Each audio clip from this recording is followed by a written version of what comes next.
अस्सलामुअलैकुम। Class 11 physics unit number 3 forces and motion का एक इंतहाई इम्पॉर्टेंट और interesting topic which is a projectile motion. Projectile motion exam के पॉइंट ऑफ व्यू से काफ़ी जो है वो इम्पॉर्टेंट टॉपिक है, ठीक है। चाहे एमसीक्यू हो, चाहे शॉर्ट हो, चाहे लॉन्ग हो, ये जो है हमें देखने को मिलता है, ठीक है। तो स्टार्ट करते हैं। नोट्स आप खुद पढ़ लें, मैं आपको जो है वो एक्सप्लेन कर देती हूँ, ठीक है। तो सबसे पहली हेडिंग बनेगी discovery and discoverer. Projectile motion का कॉन्सेप्ट 16वीं सेंचुरी में एक इटालियन साइंटिस्ट गैलीलियो गैलीलियो ने दिया था, इटली में। दूसरी इसकी हेडिंग बनेगी कि प्रोजेक्टाइल जो हम पढ़ रहे होते हैं बेसिकली इसका मतलब क्या है। तो प्रोजेक्टाइल एक लैटिन वर्ड प्रोजेक्टलेस से डिराइव्ड है, जिसका मतलब होता है किसी चीज़ को आगे की तरफ फेंकना, ठीक है। प्रोजेक्टलेस का होल मतलब अगर हम देखें तो something that is throne fourth, किसी भी चीज़ को आगे की तरफ फेंकना। अगर हम ये जो वर्ड प्रोजेक्टलेस है, ठीक है, इसको अगर हम तोड़ के पढ़ें, क्योंकि ये तो दो लैटिन वर्ड से निकला हुआ है। पहला जो इसका लैटिन वर्ड है प्रो। प्रो का मतलब होता है फोर्थ या फॉरवर्ड, ठीक है। एंड दूसरा है जैसेयर। जैसेयर का मतलब होता है टू थ्रो, ठीक है, या टू थ्रोन। तो ये तो हो गई इसका सारा बेसिक। अब हम चलते हैं इसकी डेफिनेशन की तरफ, ठीक है। तो प्रोजेक्टाइल बेसिकली एक टू डायमेंशनल मोशन होती है। टू डायमेंशनल मोशन कि बॉडी या ऑब्जेक्ट जो है अलोंग द सेम टाइम दो एक्सिस में मूव कर रहा हो, उसकी simultaneously at the same time वो एक्स एक्सिस पर भी मूव कर रहा हो, एट द सेम टाइम वो वाई एक्सिस पर भी मूव कर रहा हो। ऐसी मोशन को हम जो है वो टू डायमेंशनल मोशन कहते हैं, क्योंकि एट द सेम टाइम दोनों एक्सिस में मोशन हो रही होती है और टिपिकली इसको हम एक्स वाई प्लेन में रिप्रेजेंट कर रहे होते हैं, इसलिए मैं आपको एक्स और वाई की एग्जांपल दे रही हूँ, ठीक है। तो एक ऐसी टू डायमेंशनल मोशन जिसमें ऑब्जेक्ट को एक हॉरिजॉन्टल सरफेस से थ्रू किया जाए और उसके ऊपर कोई दूसरी फोर्स ना लगे एक्सेप्ट ग्रेविटी के उस टाइप की फोर्स को हम बोलते हैं, उस टाइप की मोशन को हम बोलते हैं प्रोजेक्टाइल मोशन, ठीक है। ऐसी मोशन जो जिसमें ग्रेविटी के अलावा जो है बॉडी के ऊपर कोई दूसरी फोर्स ना लगे और वो मोशन टू डायमेंशनल हो, उसको हम कहते हैं प्रोजेक्टाइल मोशन। प्रोजेक्टाइल मोशन को टू डायमेंशनल कहने की जो रीज़न है उसके लिए हेडिंग बनेगी to dimensional motion. To dimensional motion projectile को इसलिए कहा जाता है स्टूडेंट्स क्योंकि इसके पास दो इंडिपेंडेंट मोशंस होते हैं। कौन कौन सी? एक हॉरिजॉन्टल मोशन होती है, दूसरी वर्टिकल मोशन होती है। बताती चलूँ कि इंडिपेंडेंट क्यों होती है ये मोशन एक दूसरे की, क्योंकि ये जो है वो परपेंडिकुलर होती हैं एक दूसरे के, ठीक है, इसीलिए ये इंडिपेंडेंट होती हैं। तो ये हॉरिजॉन्टल मोशन क्या है, वर्टिकल मोशन क्या है, ठीक है। अब आप डेली लाइफ में देखते हो, आप एक बॉल को ज़मीन से फेंकते हो तो हॉरिजॉन्टल मोशन आपने की, ठीक है। देन बॉल ने क्या किया, ऊपर की तरफ गया तो बॉल ने वर्टिकल मोशन की। तो जो हॉरिजॉन्टल मोशन है ये अलोंग एक्स एक्सिस होती है और जो वर्टिकल मोशन होती है अलोंग वाई एक्सिस होती है। अब जो है वो हॉरिजॉन्टल और वर्टिकल मोशन के बारे में मैंने आपको बताया कि horizontal motion along x axis होगी, vertical motion along Y axis होगी। तो स्टूडेंट जब आप किसी प्रोजेक्टाइल को, किसी बॉडी को ऊपर की तरफ फेंकेंगे और वो बॉडी जब हॉरिजॉन्टली मूव करेगी तो उसके ऊपर कोई भी फोर्स नहीं लगेगी, ठीक है। उसके ऊपर क्योंकि ग्रेविटी जो होती है वो हॉरिजॉन्टल सरफेस पर तो अनइफेक्टेड होती है, ठीक है। जब कोई बॉडी ऊपर की तरफ जाएगी तभी तो ग्रेविटी उसको अट्रैक्ट करेगी अपनी तरफ, लेकिन एक बॉडी जो है वो जब हॉरिजॉन्टल मूव करेगी तो उसके ऊपर ग्रेविटी जो है वो अनइफेक्टेड होगी, ठीक है। तो जब एक प्रोजेक्टाइल हॉरिजॉन्टली मूव करता है तो उसके ऊपर उसकी वेलोसिटी कांस्टेंट होती है। अब इसकी रीज़न क्या है, वेलोसिटी क्यों कांस्टेंट होती है, ठीक है। वेलोसिटी हॉरिजॉन्टल सरफेस पर एक्ट ही नहीं करती, ठीक है। अब दूसरा ये कि कांस्टेंट वेलोसिटी इसलिए कि कोई फोर्स नहीं लग रही। जब कोई फोर्स नहीं लग रही तो एक्सेलरेशन प्रोड्यूस ही नहीं हो रहा, एक्सेलरेशन जीरो तो वेलोसिटी कांस्टेंट, ठीक हो गया। वर्टिकल मोशन, वर्टिकल जब बॉडी को आप ऊपर की तरफ फेंकेंगे तो डेफिनेटली बॉडी को नीचे लाने के लिए कौन एक्शन में आएगी, ग्रेविटी आएगी, फोर्स ऑफ ग्रेविटी, ठीक है। तो बॉडी क्या होगी, डाउनवर्ड आ जाएगी। तो ये थे हॉरिजॉन्टल मोशन। हॉरिजॉन्टल मोशन जब प्रोजेक्टाइल हॉरिजॉन्टल मूव करेगा तो उसकी वेलोसिटी क्या होगी, कांस्टेंट होगी। वर्टिकल मोशन में वेलोसिटी चेंज होगी, क्यों, क्योंकि ग्रेविटी उसको अपनी तरफ अट्रैक्ट करेगी और जब एक हाईएस्ट पॉइंट पर बॉडी पहुंच जाएगी तो उस टाइम उसकी वेलोसिटी जीरो होगी, जिसके बाद उसके ऊपर ग्रेविटी एक्ट करेगी एंड देन बॉडी डाउन आ जाएगी।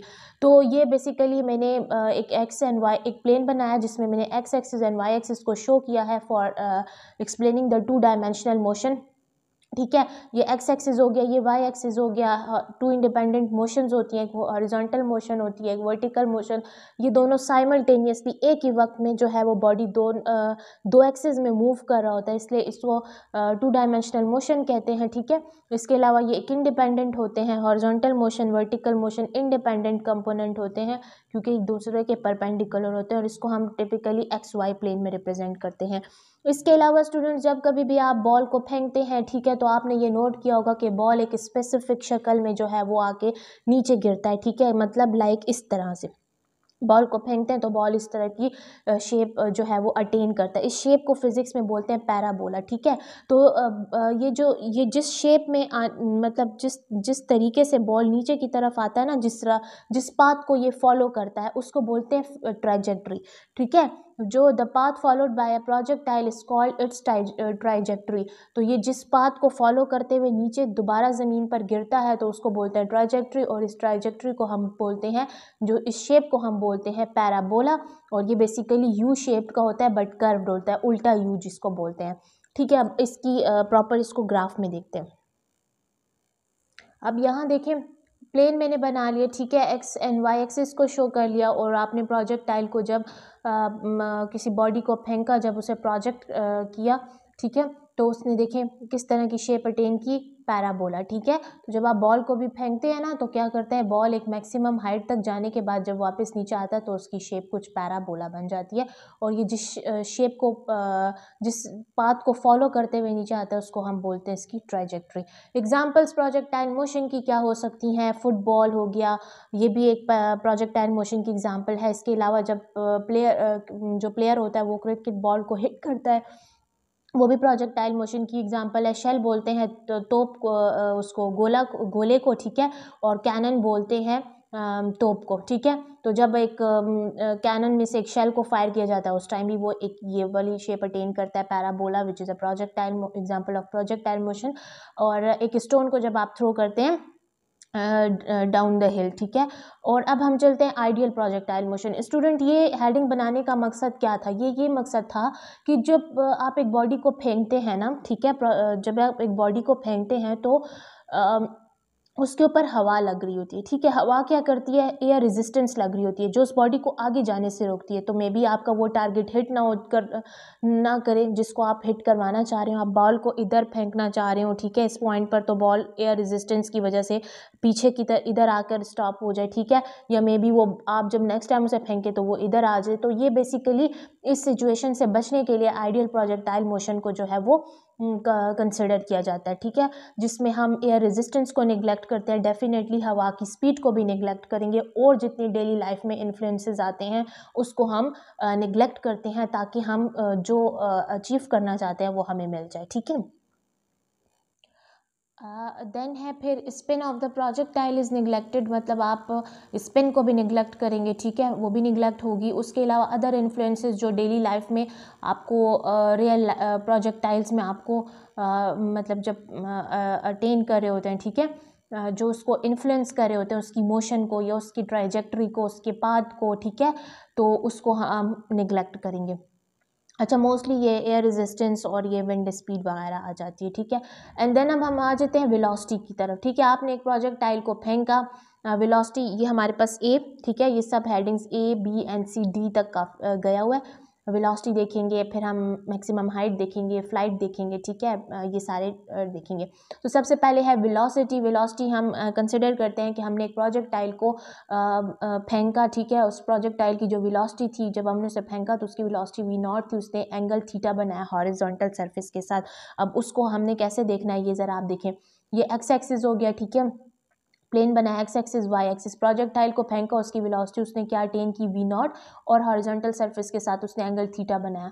अब उसकी जो हॉरिजॉन्टल कंपोनेंट होगा, तो हॉरिजॉन्टल तो जो उसकी वेलोसिटी होगी वो क्या होगी, डेफिनेटली कांस्टेंट, क्योंकि कोई फोर्स उस पर नहीं लग रही। ठीक है। और एक्सेलरेशन प्रोड्यूस नहीं हो रहा है, ऐसे सिनेरियो में जो है हमारे पास वेलोसिटी कांस्टेंट होगी। तो जो वर्टिकल मोशन होगा, पहले तो शुरू में हमारे पास वेलोसिटी ज़्यादा होगी, फिर एक हाईएस्ट पॉइंट पे जाके वेलोसिटी कम होगी और हाईएस्ट पॉइंट पे वेलोसिटी जो है वो ज़ीरो होगी और फिर बॉडी डाउन आ जाएगी, ठीक है। तो जो वर्टिकल कंपोनेंट है वो यूनिफॉर्मली चेंज होगा, सॉरी वर्टिकल वेलोसिटी जो है वो ग्रेविटी की वजह से कॉन्टीन्यूसली जो है और यूनिफॉर्मली जो है वो चेंज होगी, ठीक है। अब हमने वेलोसिटी फाइंड करनी है, तो वेलोसिटी फाइंड करने के लिए हमें जो है वो उसके कंपोनेंट्स चाहिए, ठीक है। जिस टाइम पर आपने प्रोजेक्टाइल को प्रोजेक्ट किया, ठीक है, उसको फेंका, तो उस टाइम पर जिस टाइम पे आपने उसको फेंका था उस टाइम पर उसकी वेलोसिटी फाइंड करनी है, ठीक है। तो वेलोसिटी के x and y component find करने हैं, इसके लिए हम फर्स्ट इक्वेशन ऑफ मोशन लेंगे। हाँ, हम दूसरी इक्वेशन भी यूज़ कर सकते थे, third equation of motion sorry हम यूज़ कर सकते थे, लेकिन उसमें हमारे पास एस आता है और एस तो अभी हमने फाइंड किया ही नहीं है, इसलिए हम फर्स्ट इक्वेशन ऑफ मोशन का यूज़ करेंगे, which is v f is equal to v i plus a t. अब यहाँ पर देखिए हमने पहले वी एक्स के लिए फाइंड करना है, तो इस पूरी इक्वेशन में जो है वो सबस्क्रिप्ट में आप एक्स लगा लें, तो इक्वेशन बनेगी v f x is equal to v i x plus a x t. इसको इक्वेशन नंबर 1 का नेम देंगे, ठीक है।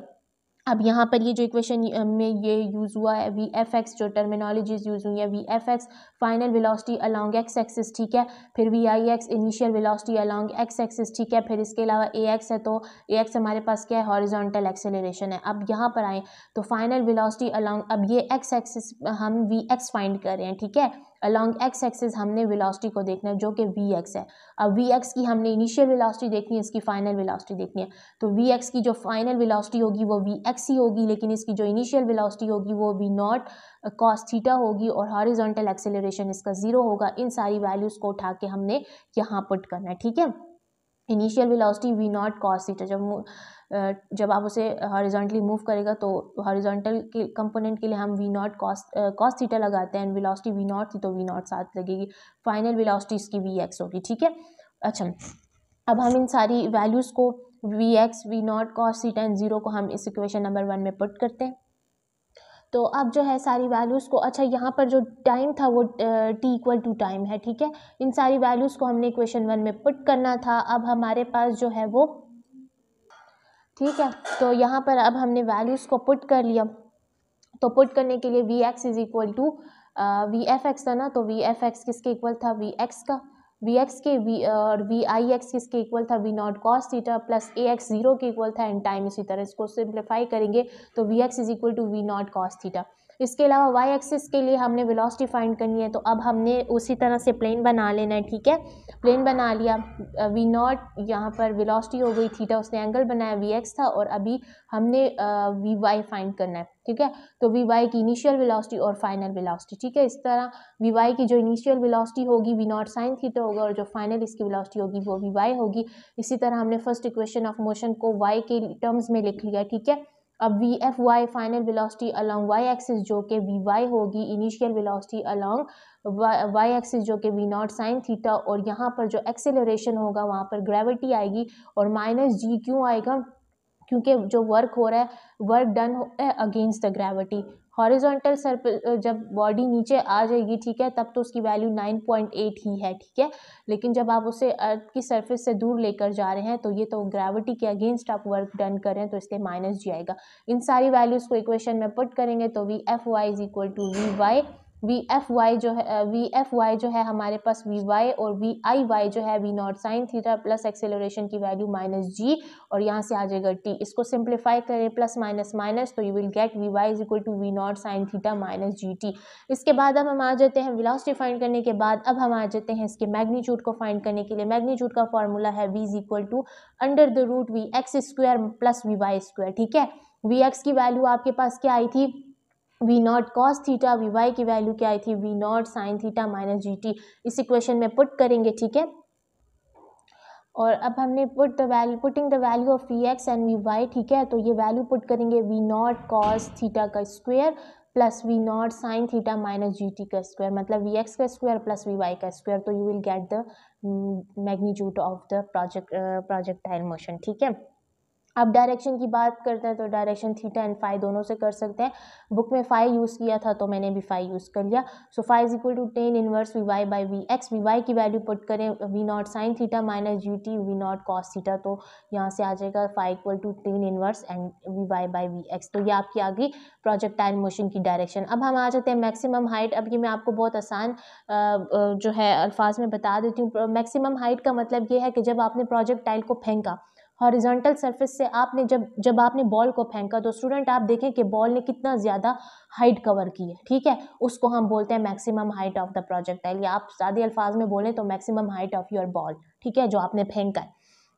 तो इसके लिए क्योंकि हाइट जो होती है वो वर्टिकल डिस्टेंस होता है, तो इसलिए हम बोलते हैं मैक्सिमम वर्टिकल डिस्टेंस जितना प्रोजेक्टाइल ने जिस लेवल से, ठीक है, प्रोजेक्शन लेवल जिस लेवल से आपने उसको फेंका था, ठीक है, हॉरिजॉन्टल लेवल जिधर से आपने उसको फेंका था प्रोजेक्शन लेवल वो होता है, और कितना उसने उधर से लेकर कितना उसने मैक्सिमम हाइट उसने अचीव की है, कितना वर्टिकल डिस्टेंस उसने जो है वो कवर किया, उसको maximum height of the projectile बोलते हैं। बिल्कुल इसी तरह एक्सप्लेनेशन थ्रू डेरिवेशन इसकी हेडिंग बनेगी। तो वही बात कि प्रोजेक्टाइल को हम एक फेंकते हैं, जो उसकी वेलोसिटी वी नॉट होती है वो एक एंगल बनाता है थीटा हॉरिजॉन्टल सरफेस। अब इसको हम देखेंगे फिगर में।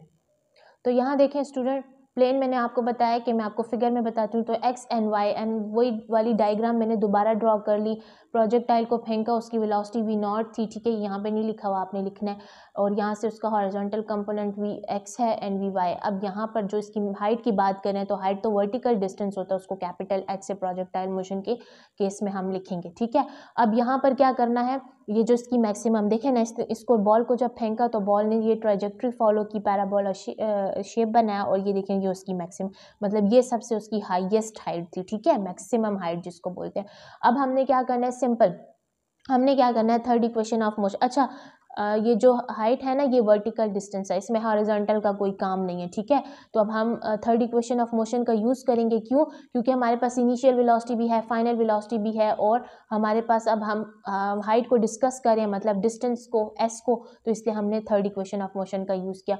ए वाई, अब इस इक्वेशन को वाई एक्सिस के लिए जो है वो अरेंज कर लें, यानी कि हमें वर्टिकल डिस्टेंस चाहिए तो वो वाई एक्सिस पे होता है, ठीक है, वर्टिकल मोशन। तो 2ay s y equal to f y का स्क्वायर माइनस वी आई का स्क्वायर। ए वाई हमारे पास क्या है, ए वाई हमारे पास एक्सेलरेशन अलॉन्ग वाई एक्सिस, या फिर वर्टिकल एक्सेलरेशन बोले, जो कि हमारे पास ग्रेविटी, अगेंस्ट ग्रेविटी हम जा रहे हैं, ठीक है, ऊपर की तरफ जा रहे हैं, ग्रेविटी तो नीचे लाती है, हम ऊपर लेके जा रहे हैं, तो माइनस जी। इसके अलावा वी एफ वाई क्या है, सॉरी एस वाई क्या है, एस वाई हमारे पास वर्टिकल डिस्टेंस है, एस वाई वर्टिकल डिस्टेंस, ठीक है, जो कि हाइट है उसको हम एच से रिप्रेजेंट करेंगे। एफ वाई हमारे पास क्या है, एफ वाई, तो एफ वाई हमारे पास फाइनल वेलोसिटी है अलॉन्ग वाई एक्सिस की, ठीक है, और फाइनल वेलोसिटी जो है वो जब हमारे पास बॉल जो है वो एक मैक्सिमम हाइट पर जाता है तो उस टाइम पर जो वेलोसिटी होती है वो स्टूडेंट जीरो के इक्वल होती है, तो इसलिए जो final velocity along y axis होगी वो भी वाई इक्वल टू जीरो होगी, ठीक है। हाईएस्ट पॉइंट पर जो वेलोसिटी होगी वो हमारे पास जीरो होती है। इनिशियल वेलोसिटी क्या होगी, वी नॉट साइन थीटा होगी, क्योंकि हम वाई एक्सिस की बात करें वर्टिकल डिस्टेंस की, तो जो इनिशियल वेलोसिटी होगी वो पहले भी हमने देखा है वी नॉट साइन थीटा की इक्वल थी। अब इन सारी वैल्यूज़ को अब हमने इस इक्वेशन में पुट कर देना है और अपनी हाइट को, प्रोजेक्टाइल की हाइट को डिराइव करना है। तो स्टूडेंट्स यहाँ पर देखें, putting values in above equation, equation क्या थी 2as, तो 2 उसी तरह आ गया, a की value against the gravity work कर रहे थे तो माइनस जी, और s हमारे पास vertical distance which is h, ठीक है, और इसी तरह हमारे पास वी एफ का स्क्वायर, तो फाइनल वेलोसिटी जो होती है हाईएस्ट पॉइंट पर जो हमारे पास वेलोसिटी होती है वो जीरो होती है, ठीक है।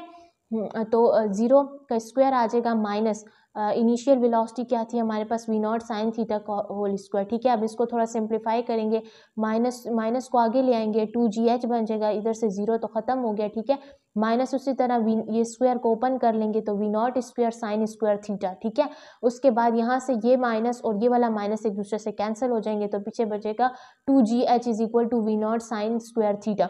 अब हमने क्योंकि h फाइंड करना है तो h के साथ हमारे पास जो टर्म्स हैं एक्स्ट्रा वो 2g है, तो डिवाइड कर ले जो है वो 2g ऑन बोथ साइड, ठीक है। तो यहाँ से 2gh is equal to we not sine theta का square divided by 2g divided by 2g, ये 2g से कैंसिल हो गया, तो हाइट आ गई v not square sine square theta divided by 2g। अब हम आ जाते हैं, ये हमारे पास हाइट आ गई प्रोजेक्टाइल की। अब हम आ जाते हैं टाइम ऑफ फ्लाइट, ठीक है, टाइम ऑफ फ्लाइट तो प्रोजेक्टाइल ने मैक्सिमम हाइट पर जाने के लिए कितना टाइम लिया था उसको बेसिकली बोलते हैं टाइम ऑफ फ्लाइट। तो time taken by projectile to go from the point of projection से उसने पॉइंट ऑफ इम्पैक्ट तक कितना टाइम लिया है पहुंचने में, that is called the time of flight of projectile. Point of impact वो पॉइंट जहां पर उसने हिट करना है, ठीक है।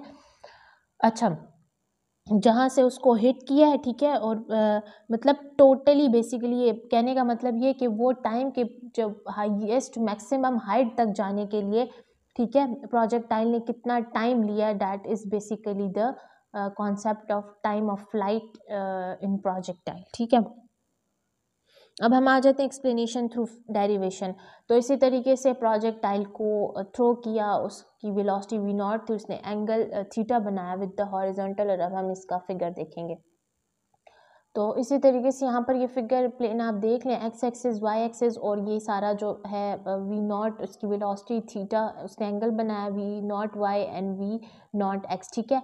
और यहाँ पर टाइम ऑफ फ्लाइट हमने देखना है, ठीक है। समिट पॉइंट उस पॉइंट को बोलते हैं जो उसका हाईएस्ट पॉइंट होता है। तो हाईएस्ट पॉइंट तक यानी मैक्सिमम हाइट जो उसने अटेन की थी वो कितने टाइम में उसने अटेन की थी उसको हम टाइम ऑफ फ्लाइट बोलते हैं। तो ये था हमारे पास टी डैश। अब हमने जो इक्वेशन यूज़ करनी है, ठीक है, second equation of motion, that is s is equal to v i t plus half a t square. ये इक्वेशन क्यों यूज़ करेंगे, क्योंकि अब हमें वर्टिकल डिस्टेंस का भी पता है, हमारे पास इनिशियल वेलोसिटी भी है, ठीक है। तो यहाँ पर ज़रा देखिए, और अब हमने फाइंड करना है टी। तो अब हमारे पास सेकंड इक्वेशन ऑफ मोशन हम इसलिए यूज़ करें, ठीक है। अब हमने इसको वाई एक्सिस के लिए यूज़ करना है, ठीक है, कि हाईएस्ट पॉइंट यानी कि वर्टिकल डिस्टेंस, तो उसके लिए हमें इसको वाई के टर्म्स में अरेंज करना है। तो s y is equal to v i y t plus half a y t का स्क्वायर, ठीक है। अब एस वाई हमारे पास क्या है, वर्टिकल डिस्टेंस, जो कि 0 होगा, क्योंकि प्रोजेक्टाइल तो जब हाईएस्ट पॉइंट पे जाता है तो उसकी जो वेलोसिटी होती है वो 0 हो जाती है, ठीक है। अच्छा, इनिशियल जो वी आई वाई क्या है, तो वर्टिकल इनिशियल डिस्टेंस, ठीक है। मतलब जब उसको इनिशियली जब फेंका था, तो इनिशियली जब हम उसे फेंकेंगे तो वर्टिकल कंपोनेंट के लिए, वर्टिकल एक्सिस के लिए या वर्टिकल मोशन के लिए हम साइन थीटा लगाते हैं, और वेलोसिटी क्या थी, वी नॉट, तो बनेगी वी नॉट साइन थीटा। फिर इसके अलावा ए वाई हमारे पास क्या है, वर्टिकल एक्सेलरेशन, ठीक है। वाई हमारे पास वर्टिकल एक्सेलरेशन है, तो यहाँ से आ जाएगा वर्टिकल एक्सेलरेशन माइनस जी, ठीक है। And t is equal to time of flight, तो इस केस में हम टाइम ऑफ फ्लाइट के लिए टी लेंगे, ठीक है। हाईएस्ट मतलब जो हाई समिट पॉइंट तक पहुँचने के लिए जो टाइम उसको लगा, that is the time of flight. इन सारी वैल्यूज़ को, ये जितनी भी थी, इनको पुट करेंगे इस इक्वेशन में, तो बनेगा एस वाई वर्टिकल डिस्टेंस जो कि 0 था, बेसिकली मैं थीटा लिख लिया था, है 0, is equal to we not sine theta, ठीक है। और टी जो है हमारे पास कैपिटल टी है, और वी आई वाई की value v not sine theta है, प्लस हाफ ए वाई की वैल्यू हमारे पास क्या है, ए वाई की वैल्यू माइनस जी, और यहाँ से आ जाएगा टी। इसको हम थोड़ा सा सिंप्लीफाई करेंगे, ठीक है। तो यहाँ से आ जाएगा 0 is equal to we not sine theta minus half, और ये प्लस माइनस माइनस बन जाएगा हाफ जी टी का स्क्वायर बनेगा, ठीक है। ये बनेगा, यहाँ आ जाता है जी। और यहाँ से फिर हमने क्या करना है, सिंप्लीफाई करना है। ये टर्म ऑलरेडी नेगेटिव में थी, इसको इक्वेशन के उस साइड पे ले जाएंगे तो नेगेटिव बन जाएगा। ये नेगेटिव और नेगेटिव एक दूसरे से कैंसिल, और ये टी और ये टी कैंसिल, तो यहाँ सिर्फ बच जाएगा g t. V not sine theta equal to half g t. अब यहाँ से v not sine theta half g t रह गया। अब हमने ये जो 2 है इसको मल्टीप्लाई कर देना, ठीक है। जब 2 यहाँ मल्टीप्लाई होगा तो 2 से कैंसिल हो जाएगा, और यहाँ आ जाएगा 2 वी नॉट साइन थीटा। तो यहाँ पे लिखा मल्टीप्लाई 2 ऑन बोथ साइड, तो यहाँ भी 2 मल्टीप्लाई हो जाएगा, 2 वी नॉट साइन थीटा, और यहाँ मल्टीप्लाई, ये दोनों कैंसिल, तो यहाँ से सिर्फ बच जाएगा जी टी। अब हमें टी फाइंड करना है, तो डिवाइड करेंगे बोथ साइड पर जी, जी से कैंसिल हो जाएगा, तो टाइम की वैल्यू आ जाएगी V not sine theta divided by G.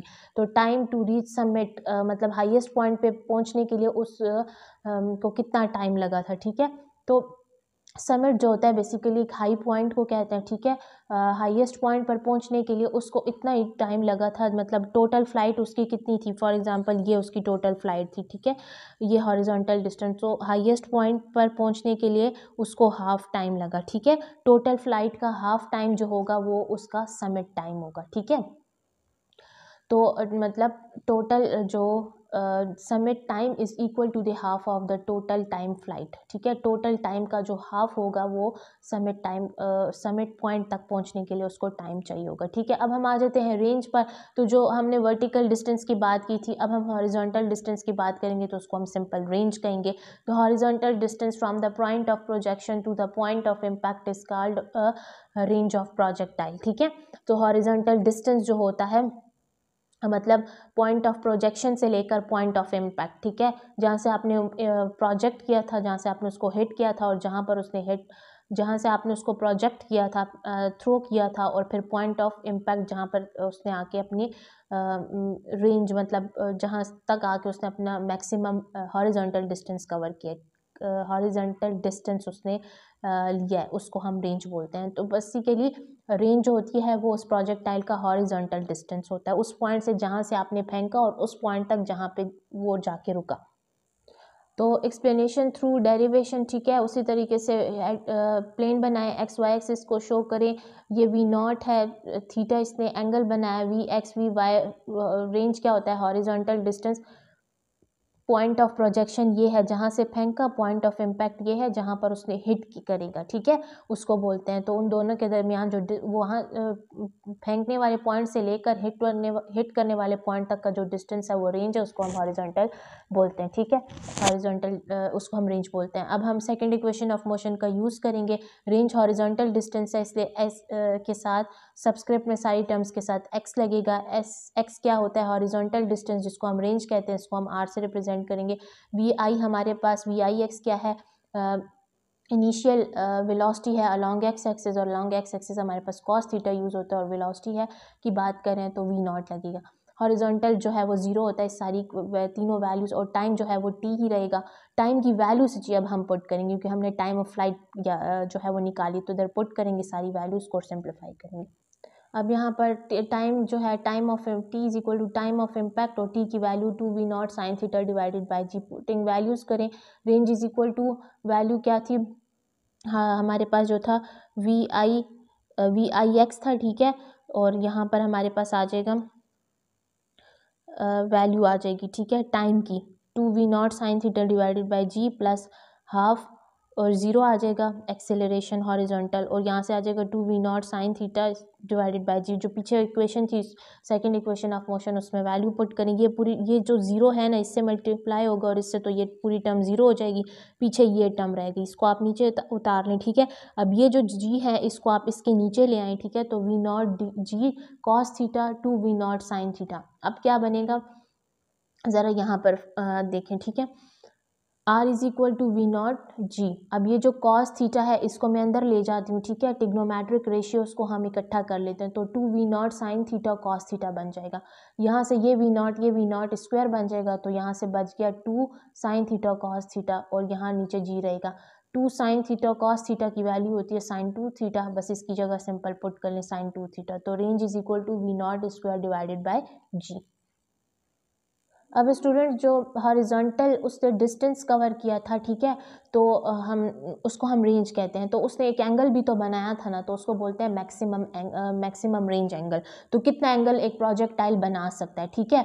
तो जो सबसे पहले हम रेंज का फॉर्मूला लिखेंगे। Range is equal to we not sine theta sine 2 theta divided by G. अगर हम v और g को कांस्टेंट ले लें तो हमारे पास पीछे क्या बचता है, range is equal to sine, देखें range is equal to constant into sine 2 theta, और ये आ जाएगा प्रोपोर्शनल, कांस्टेंट की जगह प्रोपोर्शनल साइन 2 थीटा। तो ये अबव इक्वेशन ये बताता है कि अगर हमारे पास r बढ़ेगा, r रेंज ज़्यादा होगी, तो हमारे पास एंगल भी ज़्यादा होगा, then sine 2 theta is also maximum. और अगर ये छोटा होगा, रेंज छोटी होगी, हॉरिजॉन्टल डिस्टेंस छोटा होगा, तो एंगल भी छोटा होगा।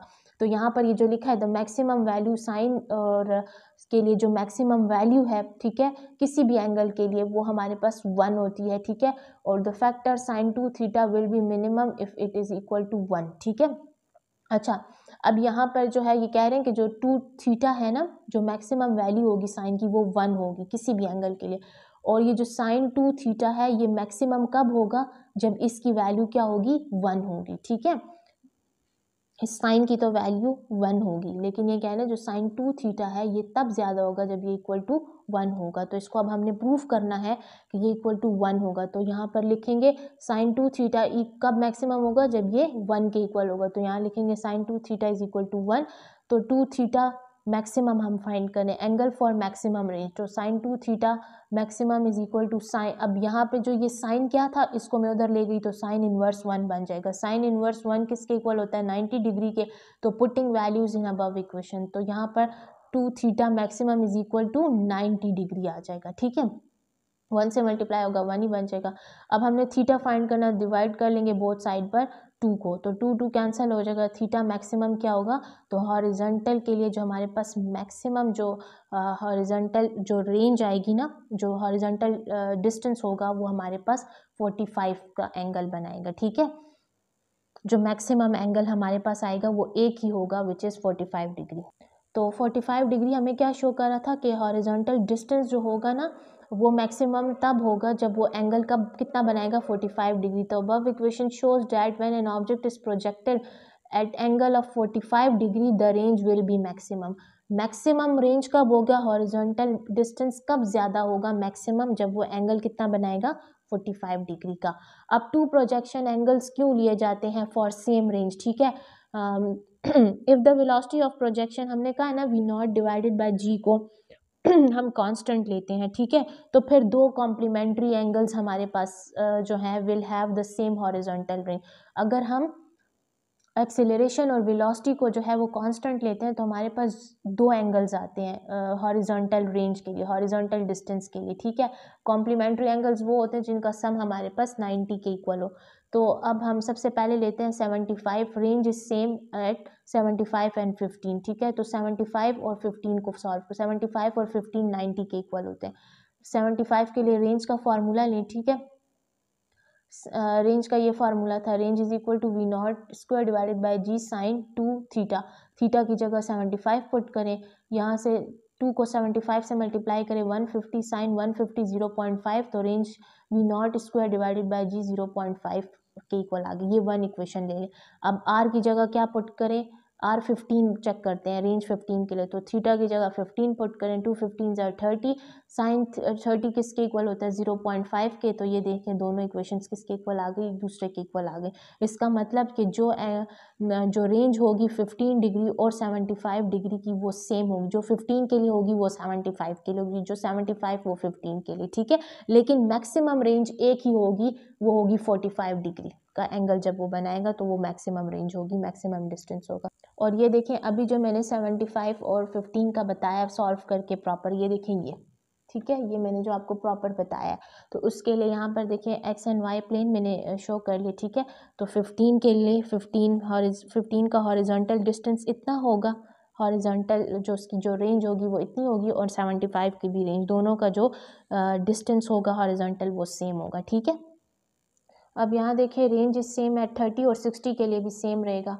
30 और 60 को प्लस करें तो क्या आता है 90। तो अब यहाँ पर रेंज का फॉर्मूला लिखें और थीटा की जगह 60 लगाएं। ठीक है, और 260 ज़ा 120, तो साइन 120 करें 0.866।